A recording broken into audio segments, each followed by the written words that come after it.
What's going on, everybody? Welcome to another episode of Downright Annoyed with Movies. I'm one of your hosts for this evening, Mike from the Downright Nerdy Podcast.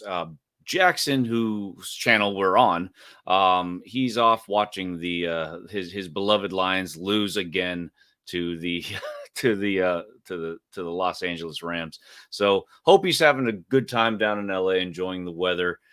Because I'm sure that's the only thing he's enjoying. But that's not why we're here. We're here to talk about the 2011 movie Absentia. This was directed by Mike Flanagan. It stars Katie Parker, Courtney Bell, Doug Jones, Justin Gordon, Morgan Peter Brown, David Levine, a bunch of people that I've never seen before ever. But let me get into the official synopsis. A woman and her sister begin to link a mysterious tunnel to a series of disappearances, including that of her own husband. That's actually a very accurate description of the entire movie. Before we actually get into everything, I'm going to introduce the panel. We're running a bit short today. Bunch of people had stuff going on. It's that time of year, so wouldn't be surprised if you started seeing a skeleton crew for the next few weeks. But without further ado, let me introduce our first panelist. Paul, what's up, buddy? Hey, my name is Paul. You can find me on the Tales from the Flipside YouTube channel and on Instagram at Paul's Problems. Nice. Kind of post some stuff. So. Yeah, we also had Cookie from Just a Little Podcast, but he was having a little technical issues. He jumped out and he's going to jump back in, I would assume, unless he just hated this movie so much. I don't know. Oh, there he is. He's back. Cookie, what's up, buddy? Thanks for stopping by, man. Absolutely. Sorry. Camera just went out magically. I don't know what happened. So if you didn't like the movie, you could have just said so. I really did not like the movie. Spoiler, I guess, right? All right, there you go. All right. Well, as per tradition, let's get into our spoiler-free section. Our expectations prior to watching the movie.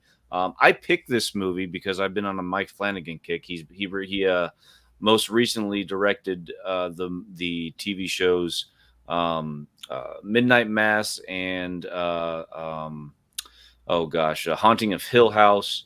And he's also directed a couple of earlier horror movies like Oculus and what did I say earlier? It was the Oculus Ouija board movie and a Ouija movie. Yeah.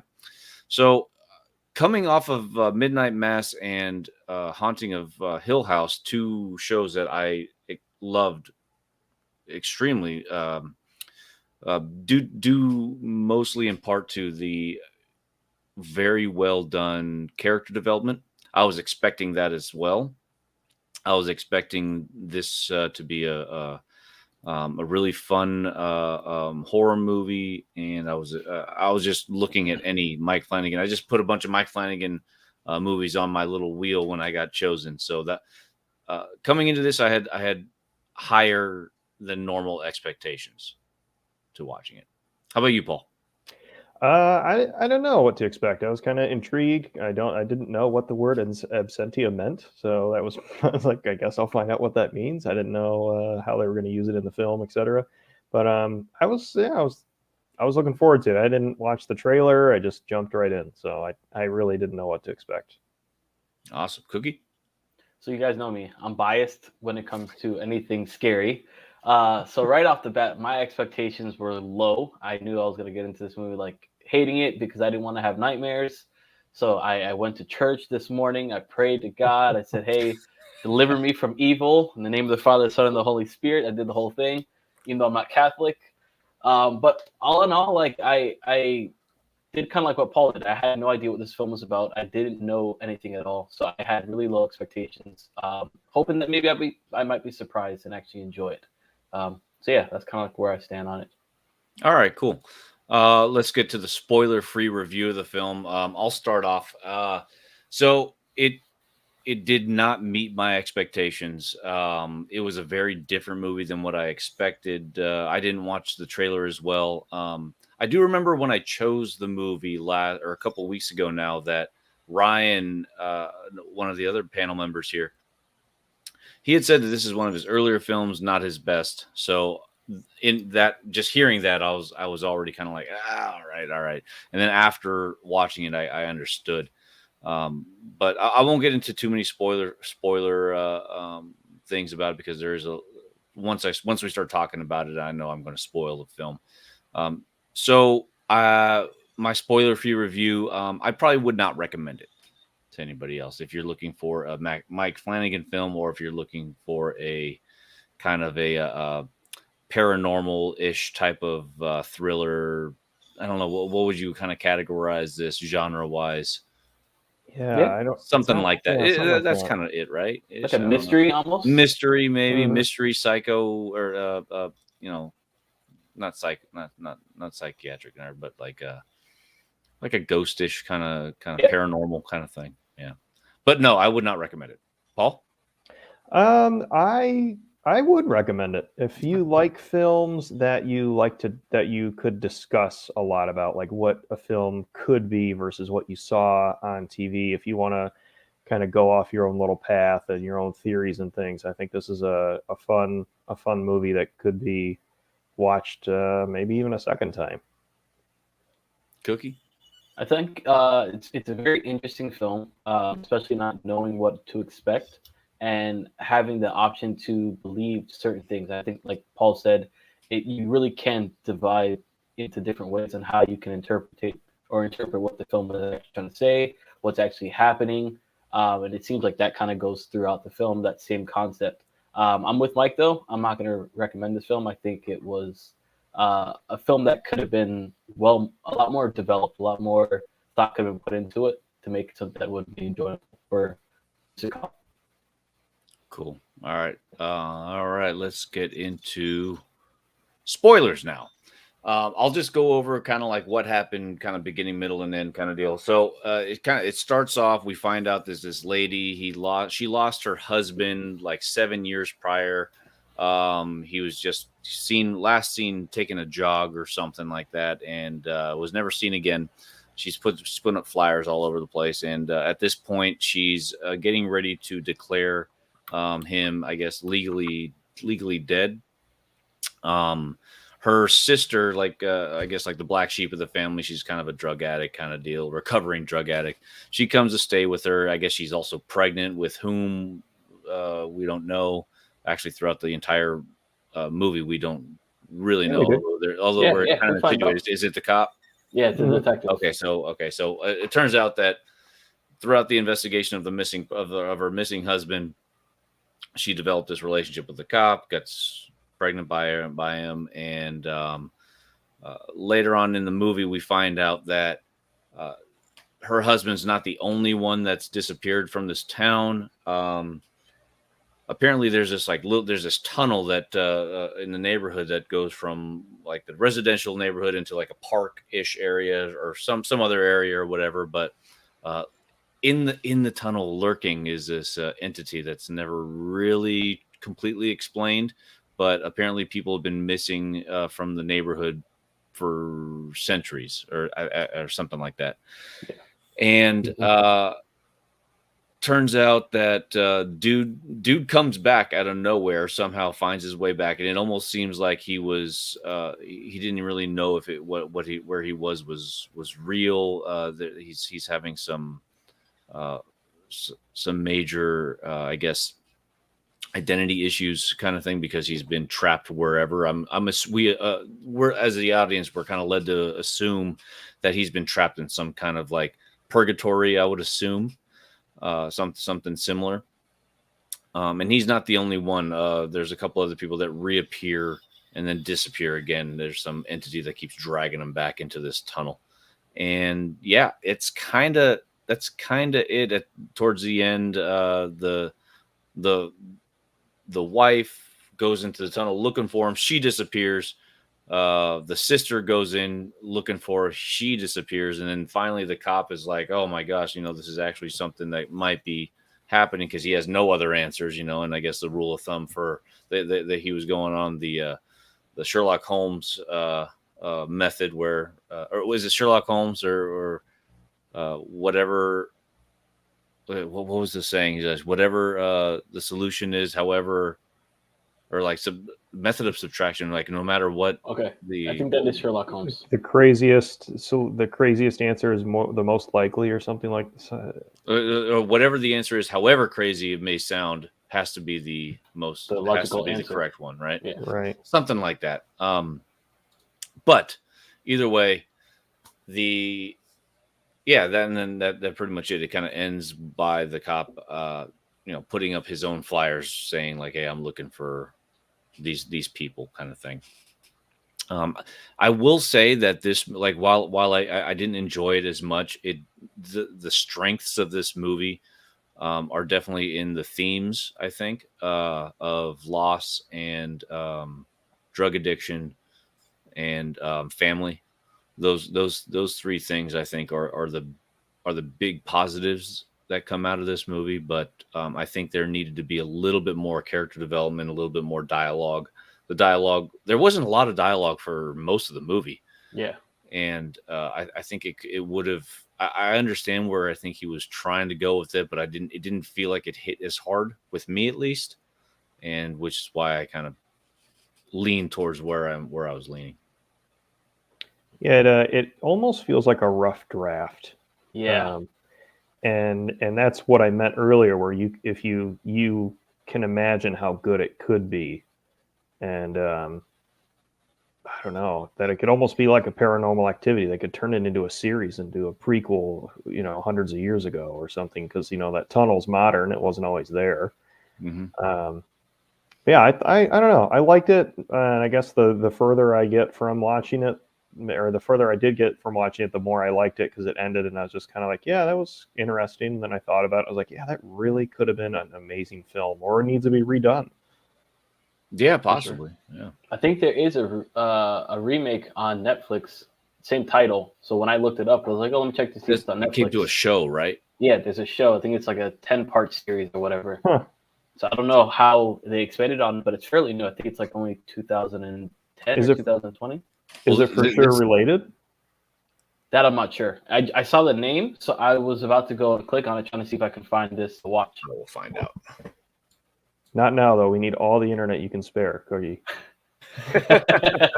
Yeah, I'm not doing it. Not me. Am I shaky? So it looks like you're the one on hotel Wi-Fi. Well, there are 3 seasons of it. Man. 30 episodes. Damn. Okay. That synopsis is: after being declared dead in absentia, an FBI agent reappears after 6 years and sets out to reclaim her family identity and prove her innocence as the prime suspect in a string of murders. So it doesn't sound like it's loosely loosely based off of it, I think. I will say that tunnel reminded me a lot of Harry Potter, and I was like, oh, please give me a Dementor. Please give me I was hoping for one. I was like, oh, this sucks. Jackson is dropped in the chat briefly. He said, figured I'd drop in and give my grade quickly. Weird movie. Early Flanagan, so you have to forgive the low budget and quality of actors. I still enjoyed it for what it was, but it's by far my least favorite thing that he's done. I give it a B-. Thanks for holding down the fort, guys. And he bets that room stinks up. I don't think he'll ever let you live that down, right? I won't let myself live it down. I agree with it. It was some bad gas. Let's see. What else can we talk about this? The cinematography, I thought was a bit bland. It was just it felt very cookie cutter. Like whoever was doing it was doing something out of cinematography 101. There really wasn't anything that really wowed me. Yeah. Sure. There were a couple of close-up scenes that I felt like were unnecessary, and there were a couple of scene. One scene that I do remember that I liked was when the entity or whatever is in the house with the husband and the sister, right? And I think it's like scares a cat or something like that. That it made me jump a little bit. I was like, oh, okay, got me a little bit. That was fine. I like that. Was there a cat? No, yeah, I don't think there's a cat. Well, you mean the shower curtain?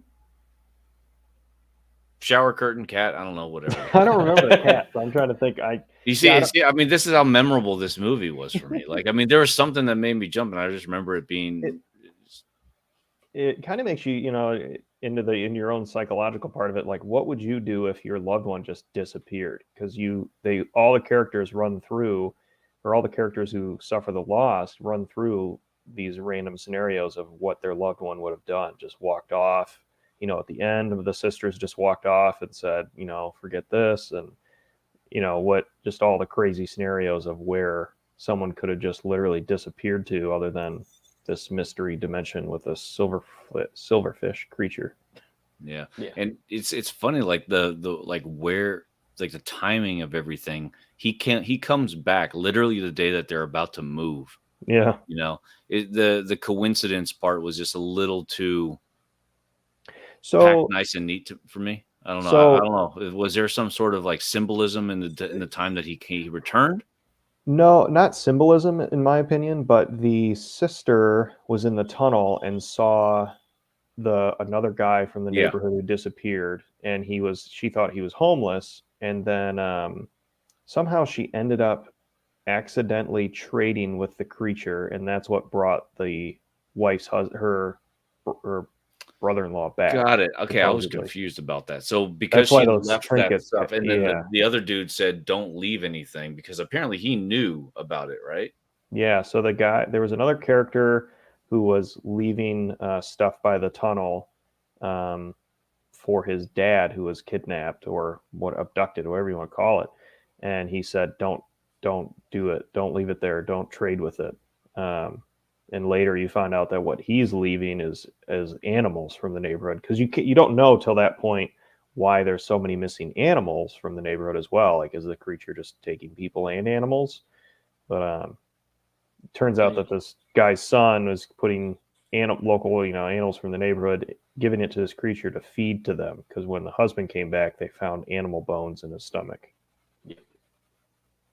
It's crazy. Like 7 years you've been eating cats and dogs and whatever. It's kind of creepy. And then I think towards the end, I don't know if you guys caught it, but when the wife went in there and then after that sister started to look for her, there was a baby on the floor. Yeah. Well, that was her baby, right? That was the baby that got, I guess, supposedly like spit out or something like that.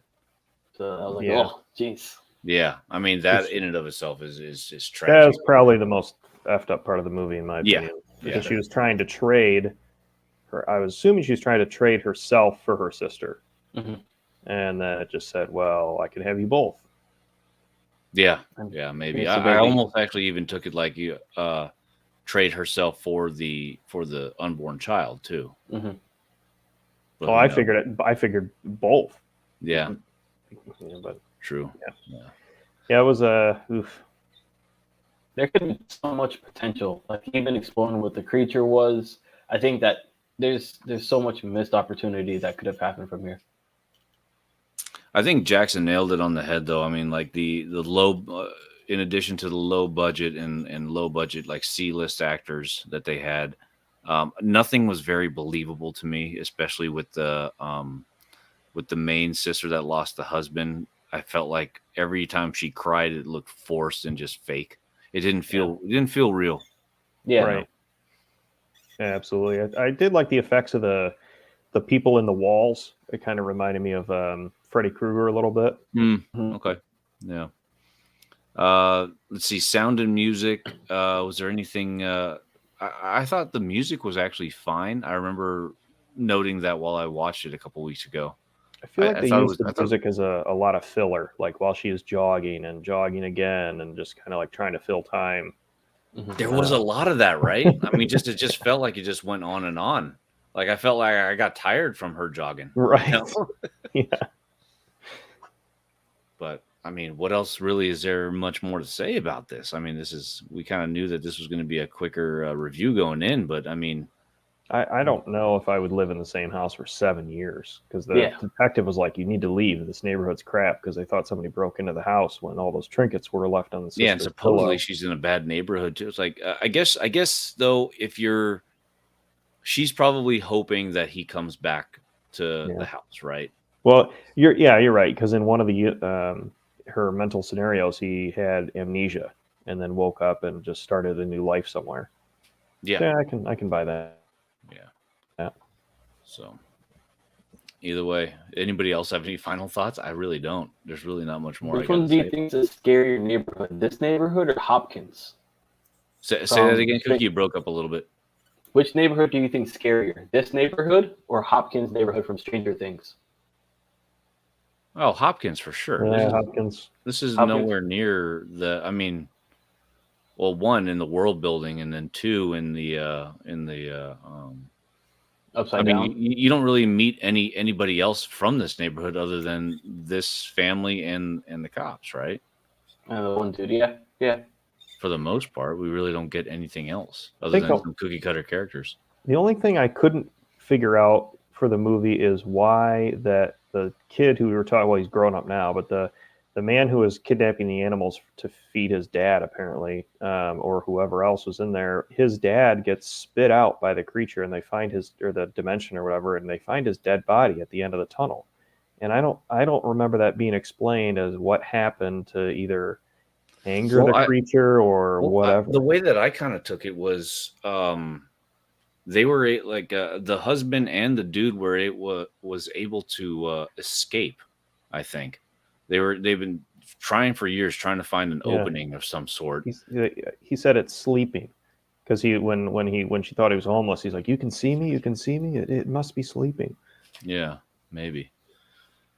Yeah, I'm not sure. I mean, that's definitely something that it confused me, and I mean that kind of just it makes me double down on the fact that it was just kind of a poorly edited film that didn't really make too much sense to me. I felt like I was paying attention throughout the movie. Yeah. Apparently not. I mean, I did leave the movie when it was over. It had me asking questions. But I didn't care enough to like rewatch it or reach out and ask or even Google it or anything like that. Like I didn't really care too much. We need Ken. We need Ken. Yeah, we need Ken, right? We need him to be Wikipediaing everything. Right. Yeah. Anyway. Yeah. Anything else? We're all good. Yeah, everything's good on mine. Let's do this. Let's do final grades here. Let's start with Paul. I think I'll give it a probably B-, high B-, because of diving into it afterward and thinking, in my mind, envisioning what it could be if it was either remade or they did or they left it as bad as it is and just skipped to a prequel and they made a really nice prequel 100 years ago or something. Right. And then based on that, how that goes, then maybe have the budget to remake this one. But yeah, I think it's a solid high B-. Okay. Cookie? I'm going to go on the opposite end. I'm doing like a D-. I'm sorry. D-. It's so bad. Yeah. It's a bad movie. Yeah. I'll split the difference, but leaning more towards Cookie. I'll give it a C-. There you go. Give it a C- there. Devil's advocate. Yeah, whatever. We won't do that. Let's go with let's go with the wheel time. There's nobody else here in the chat, so let me just do this here. Let me share my screen.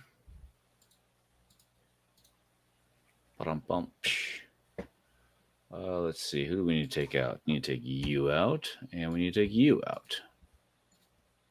Let's do this. Make it fun. Wait, Solo Wookiee's here. Uh-oh. Oh, Solo Wookiee's in here? Wookiee, man. Yeah. Oh, whoa, Solo. Oh, you came in just in time. I'm putting audience in here. All right. So I'm going to do this. So I'm going to give everybody equal amount of chance. Don't worry, Solo. You didn't miss a thing. They didn't miss anything, dude. Don't even worry about it. It was a lackluster film, I think. Go watch it, though. It fits very much for Jackson's channel, so. Yeah. All right, let's see who gets to choose the movie for next week.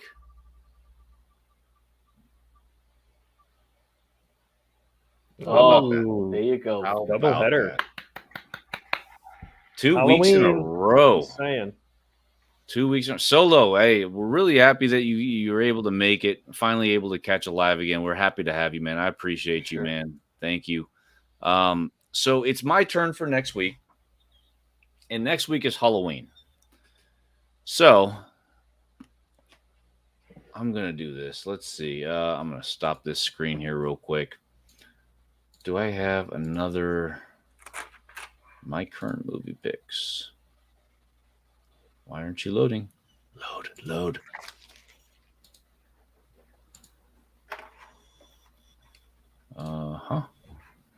Let's see. All right. How about we go with...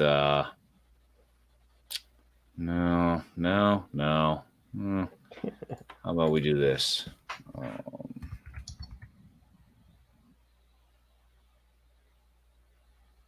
I'm just gonna Google best Halloween theme movies because I just feel like watching something fun. Hocus Pocus. No, something good. Halloween Town. I don't know. Just throwing crap out there. I'm trying to think Disney for you. Let's see. I think I will go with this. Yeah, it won't be a horror because I want you to enjoy it, Cookie. I might not even be here though. Remember? Oh man, I'll do my best, but no promises. I'll do my best. All right. Next week, we are going to go with a 1988 classic, Beetlejuice. Okay. Hey. I haven't seen that in years. Yeah, I haven't seen it in years too. I'm really excited about this, and this will be over on my channel here. So it'll be a good movie. Let's see here. Save this. Show that. Boom. And should we do a? Let's see. You got to go Annabelle the second. No, thank you. Let's see. Let's share the screen one more time. Let's do a genre wheel because next week we'll choose a genre. Oh, next week is it's picked for us? Yeah, next week it'll pick for us. So let's see what we got to do. Ooh, fantasy. I feel like we've done that 1,000 times already. So let's go to the genre wheel. Let's throw whoops. Current genre movie picks. All right, let's start throwing in some fantasy movies. That's tough. How about I'm gonna go with Ooh.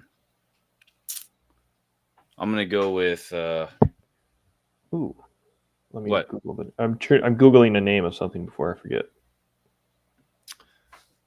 I'm gonna go. Oh, go ahead. I'm gonna go with Hellboy. I haven't seen that in a while. Does this one count Flight Legend? of the Navigator, or is that too Is that more sci-fi? Flight of the Navigator. Hey, no, let's put it in there. 1978. I haven't seen this in a while. The Princess Bride. Princess Bride. With starring Andre the Giant. Yes.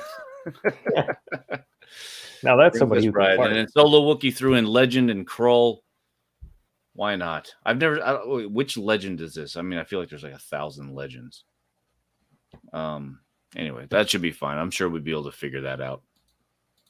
So, I think we got everything we need, right? Good to go. We're good to go. Look at that. Under half an hour. Knocking this out easy. Do we have anything else we got to say? I don't think we do. I would not want to be a cop who has to do that type of crap. I mean, unsolved mysteries. Yeah, because people are just their whole lives are riding on what you find and don't find, and that was one of the other themes of the movie is when her husband disappears the second time, he has to tell her, "I need you to file a missing persons report," which I feel like that theme could have been a psychological mess with your head thing. They could have and probably should have leaned on that a bit more. I think that would have been more real and more. It would have hit the audience a little. They almost could have done a full circle thing where they started off with that, and then the ending is her or someone having to file a missing that conversation, and that's the end of the movie. Is sit down. Yeah. I'm gonna need you to file a missing persons report. I think you should write your own short story there, Paul. I think just sitting in this room, man. I got a lot of the ideas.